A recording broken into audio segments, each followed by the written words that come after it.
Welcome to Usha Srinivas vlogs. ఈరోజు video వచ్చేసి tomato sauce recipe. Tomato సాస్ని అన్నీ మన కిచెన్లో ఉండే ఇంగ్రీడియంట్స్తోనే చాలా సింపుల్గా ఎవరైనా సరే ఈజీగా చేసుకోగలిగేటట్లు పర్ఫెక్ట్ కొలతలు అలాగే చిన్న చిన్న టిప్స్తో ఈ వీడియోలో చాలా క్లియర్గా చూపిస్తాను. దీనికోసం ఫస్ట్ బాగా పండి గట్టిగా ఉన్న టమాటాలను తీసుకోవాలి. వీటిని నార్మల్ వాటర్లో 1-2 సార్లు నీట్గా కడుక్కొని తడి లేకుండా తుడుచుకొని తీసుకోవాలి. ఇప్పుడు ఈ టమాటాలన్నింటికి పైన ముచికలు తీసేసి ఇలా చిన్న చిన్న ముక్కలుగా కట్ చేసుకొని పెట్టుకోవాలి. ఇక నెక్స్ట్ స్టవ్ మీద అడుగు మందంగా ఉండే ఒక స్టీల్ ప్యాన్ను పెట్టుకొని అందులో కట్ చేసి పెట్టుకున్న టమాటా ముక్కలను వేసుకోవాలి. ఇవి వచ్చేసి 1 కేజీ టమాటో ముక్కలు. ఇక ఇప్పుడు ఇందులో నీట్గా కడుక్కొని పైన పీల్ తీసేసుకున్న 1.5 ఇంచుల అల్లంను వేసుకోవాలి. దీని వెయిట్ వచ్చేసి 15 గ్రాములు. నెక్స్ట్ ఒక మీడియం సైజు ఉల్లిపాయను ఇలా 4 ముక్కలుగా కట్ చేసుకొని వేసుకోవాలి.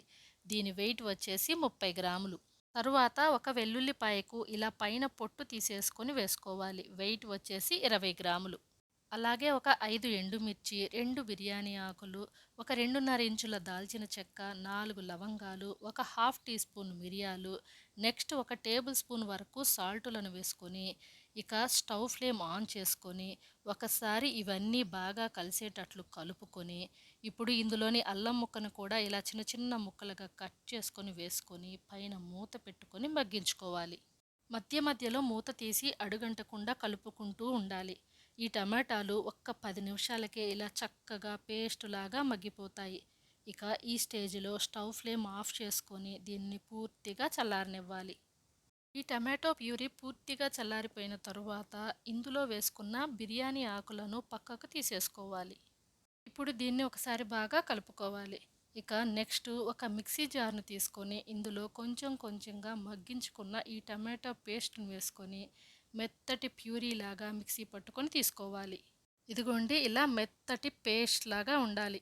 ఇప్పుడు ఒక బౌల్ పైన జాలి గరిటెను పెట్టుకొని అందులో ఈ మిక్సీ పట్టుకున్న టమాటో ప్యూరీని వేసుకోవాలి. ఇక ఇప్పుడు దీనిని గరిటెతో ఇలా కలుపుకుంటూ టమాటో ప్యూరీ మొత్తాన్ని స్ట్రెయిన్ చేసుకోవాలి. చివరికి మిగిలిన ఈ పిప్పిని పడేసేయాలి. టమాటో ప్యూరీ మొత్తాన్ని స్ట్రెయిన్ చేసుకున్నాం కదా. ఇక నెక్స్ట్ స్టవ్ మీద అడుగు మందంగా ఉండే ఒక స్టీల్ ప్యాన్ను పెట్టుకొని అందులో ఈ ప్యూరీ మొత్తాన్ని వేసుకోవాలి. Stove flame medium to high మధ్యలో పెట్టుకొని దీన్ని ఇలా కలుపుకుంటూ ఉడికించుకోవాలి. ఇది ఇలా ఒక 2 నిమిషాలకి ఉడకపడుతుంది. ఇప్పుడు ఒక 4 టేబుల్ స్పూన్ల పంచదారను వేసుకోవాలి. ఈ పంచదార వెయిట్కి వచ్చేసి 60 గ్రాములు.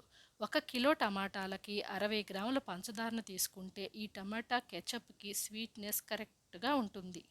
దీన్ని ఇలా కంటిన్యూస్గా కలుపుకుంటూ ఒక 10 నిమిషాల పాటు ఉడికించుకోవాలి.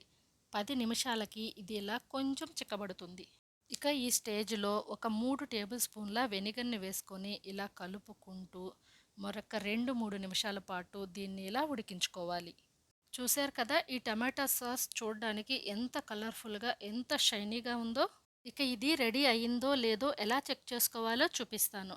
గరిటెను వెనకకి తిప్పి వేలితో ఇలా ఒక లైన్లా గీసి ఈ గరిటెను నిలువుగా ఉంచితే ఈ గీత మీదకి గరిటె పైన ఉన్న సాస్ కారకుండా అలానే ఉండాలి. పైన ఉన్న సాసు మనం గీసిన గీత మీదకి కారకుండా గీసిన గీత అలానే ఉంటే సాస్ రెడీ అయినట్లే.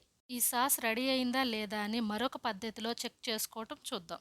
ఒక ప్లేట్లో ఇలా కొంచెం టమాటో సాస్ను వేసుకొని ఈ ప్లేట్ని ఏటవాలుగా వంచితే వెంటనే ఇది కిందకి వాటర్ లాగా కారకుండా ఇలా కొంచెం నెమ్మదిగా కిందికి రావాలి. ఇలా ఉంటే సాస్ రెడీ అయినట్లే. సాస్ రెడీ అయిందా లేదా అని ఇలా 2 రకాలుగా చెక్ చేసుకోవచ్చు. ఇక వెంటనే స్టవ్ ఫ్లేమ్ ఆఫ్ చేసుకోవాలి, లేదంటే మరీ ఎక్కువ చిక్కబడుతుంది. స్టవ్ ఫ్లేమ్ ఆఫ్ చేసుకున్న తరువాత పైన మూత పెట్టకుండా టమాటా సాస్ను పూర్తిగా చల్లారనివ్వాలి. ఇది పూర్తిగా చల్లారాక దీన్ని ఒక గ్లాస్ జార్లోనికి తీసుకొని ఫ్రిడ్జ్లో పెట్టుకున్నామంటే ఇది చక్కగా 3-4 నెలల పాటు నిలవ ఉంటుంది. ఈ టమాటో సాస్ టేస్ట్ అయితే చాలా చాలా బాగుంటుంది. బయట నుంచి తెచ్చుకున్న టమాటో సాసుల్లో కార్న్‌ఫ్లోరు అలాగే చాలా ఎక్కువగా ప్రిజర్వేటివ్స్ కలుపుతారు. కాబట్టి దీని మీద ఒక హాఫ్ అన్ అవర్ టైం మనం స్పెండ్ చేశామంటే healthy and super tasty tomato సాస్ను ఇంట్లోనే రెడీ చేసుకోవచ్చు.